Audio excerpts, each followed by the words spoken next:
on Pembrokeshire here, and to 1 o'clock on the daytime show on what is effectively a Celtic Freeport special today as we celebrate the magnitude of this news. And just to put this into a little bit of context for you, okay, this is the difference between a billion and a million, okay? So a million seconds is 12 days. A billion seconds is 31 years. And 5.5 billion is the potential investment that this bid can mean for Pembrokeshire. 16,000 jobs potentially also created as well. Huge prosperity for Pembrokeshire. And one of the main wigs behind this, I'm pleased to have on the show right now, Tom Sawyer, CEO of the Port of Milford Haven. First up, congratulations to you and your team, Tom. I can imagine it's been a very emotional 24 hours, but one that you've celebrated immensely.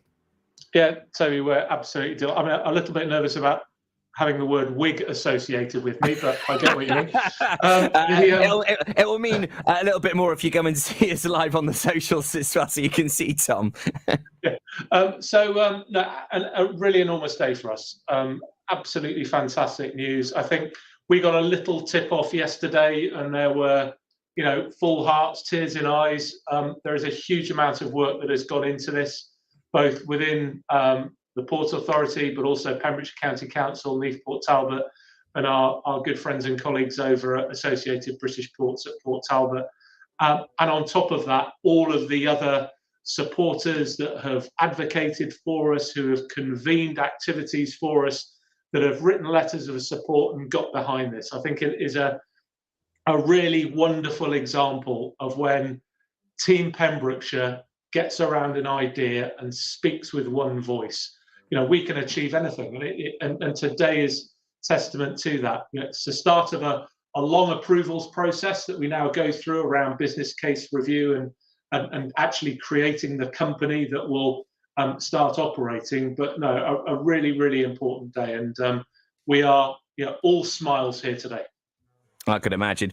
Since your appointment, Tom, we've seen huge development.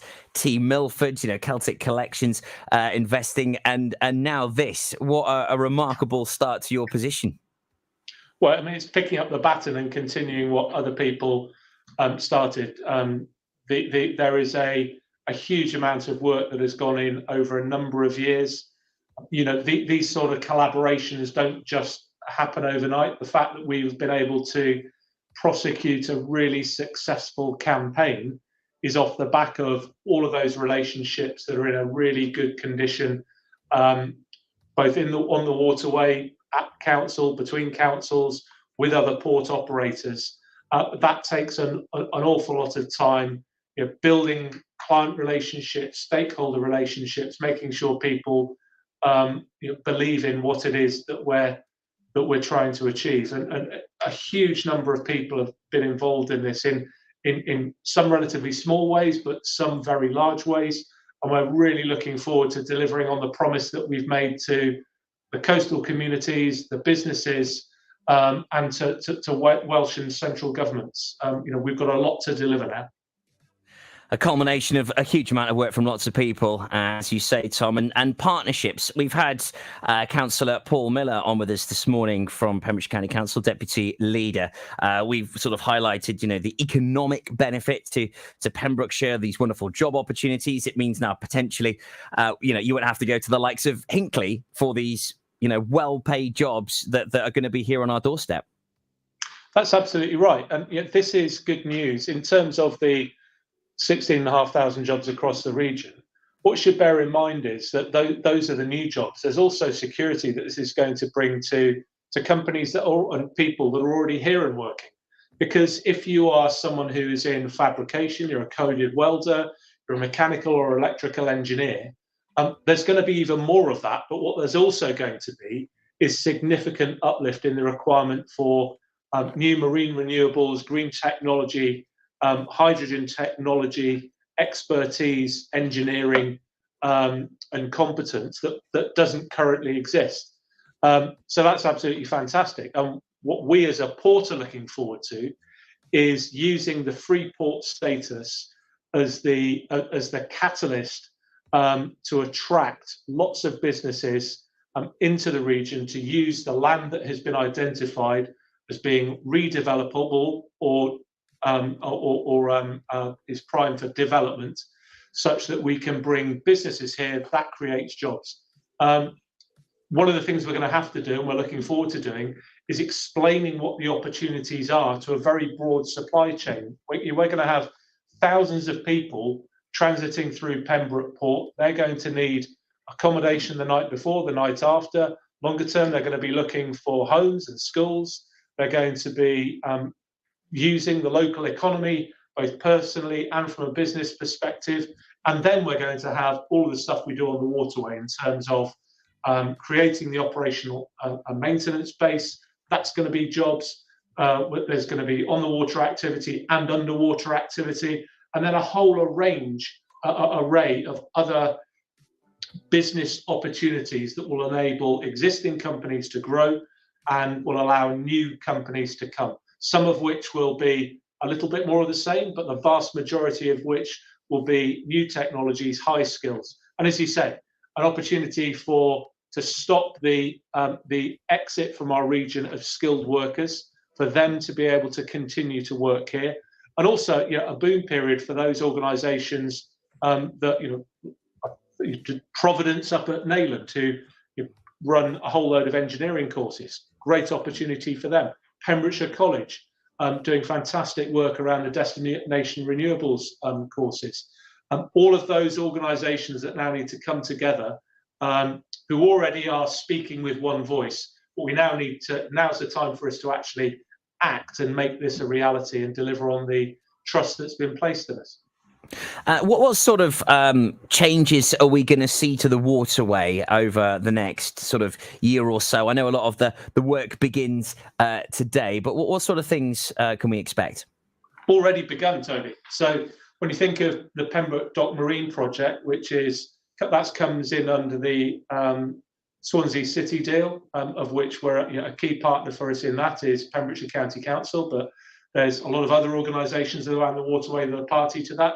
That's a nearly £60 million investment, which is going to create high quality quayside space, warehousing, office spaces, expanded slipways, workboat pontoons, which are going to be absolutely critical to the early phase Celtic Sea preparation and deployment. So that's already happening, that people can see that.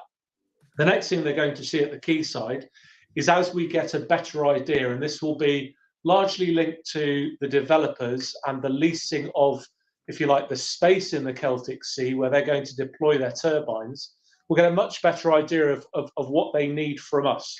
Now, in terms of the Freeports, it comes in two parts. So Port Talbot will be all about the manufacturing, the assembly, the fabrication of the very, very large turbines, linked obviously to a green steel capability out of a reborn, if you like, a reinvigorated and reindustrialized Tata Steel.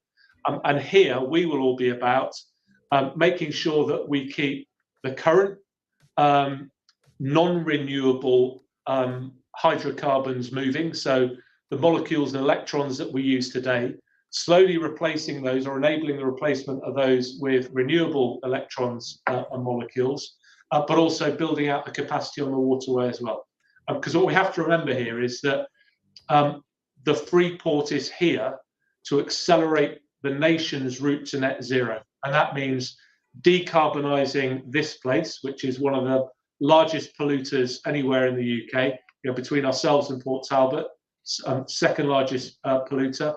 Within Wales, 30% of the carbon generation comes from Valero, RWE, and Tata Steel. And what we're all about is facilitating the industries that are going to enable us to move to that net zero future. And that encompasses a huge amount of opportunity. Certainly a very exciting and prosperous time for the energy sector, for local people. What does this mean to the Port of Milford Haven? For the Port of Milford Haven, it allows us to become an even more attractive place to come and do business. It allows us to build the investment cases we need to invest in the quality and extent of our quaysides, so that we can support the demands of the developers. When I talk about operations and maintenance, we may see some turbines assembled in some of the early phase work, some of the test and demonstration work at Pembroke Port, whilst Port Talbot gets ready to take on its full operating capability. But to the greatest extent, the very large turbine movements will happen out of Port Talbot. Here, it will be about support vessels, seabed preparation, all of the logistics and technical support on the surface and below the surface that are required to get the Celtic Sea Array going and to sustain it over 50 plus years. So I think what's important to realise with this whole opportunity is in terms of what it will mean to the people of Pembrokeshire and our coastal communities, this secures jobs for now, this secures jobs for future generations. And what it means is that, the unborn children of Pembrokeshire can look forward to 50 to 100 years of job security and opportunity in this fantastic part of the country. And so I feel today is one of those milestone moments that, we will be telling our children, our grandchildren about. It was like I was there when this wonderful opportunity came to us here in Pembrokeshire, and to really put the UK and Wales at the pinnacle of green energy and its future. Incredibly exciting, and it gives us a great pleasure to be able to bring you this information. Lots of people getting in touch. Dan Mills put Freeport status offers huge opportunities to the whole of Pembrokeshire, not just those who would immediately think of in engineering, green energy or technology sectors, but also for those businesses operating in areas such as hospitality, leisure and tourism.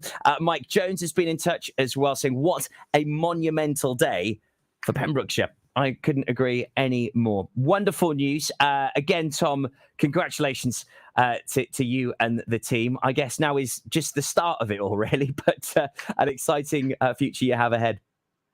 Yes, a lot of hard work, lots of water to go under the bridge in terms of moving to that final status where we start trading as a free port and enjoying all the benefits that gives. But we take that duty on behalf of Pembrokeshire and in conjunction with Pembrokeshire County Council, Neath Port Talbot and ABP Port Talbot, with a real sense of joy today. It's a fantastic day.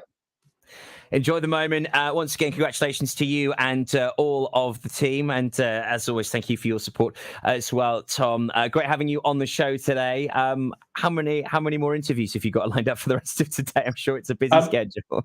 Yeah, a fair number, but it's such a lovely subject to talk about. We delight in telling this story. We're going to pause for a moment tonight and maybe have a wee sip once we've completed all of the media activity. But I think everyone is now, our mind has turned to, okay, what do we have to get done now?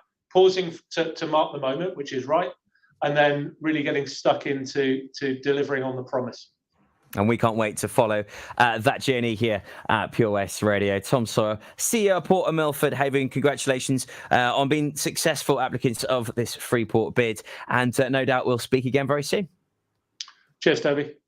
Absolute pleasure having Tom Sawyer on the show today, right here on Pure West Radio, as we bring you up to speed with what this means for Pembrokeshire and all of the wonderful prosperity this has for the county, for Wales, and indeed the UK. Lots of you getting in touch. Please keep your messages through to us at Pure West Radio on the socials. Here's Lady Gaga. Doesn't matter if you love him or capital H-I-M.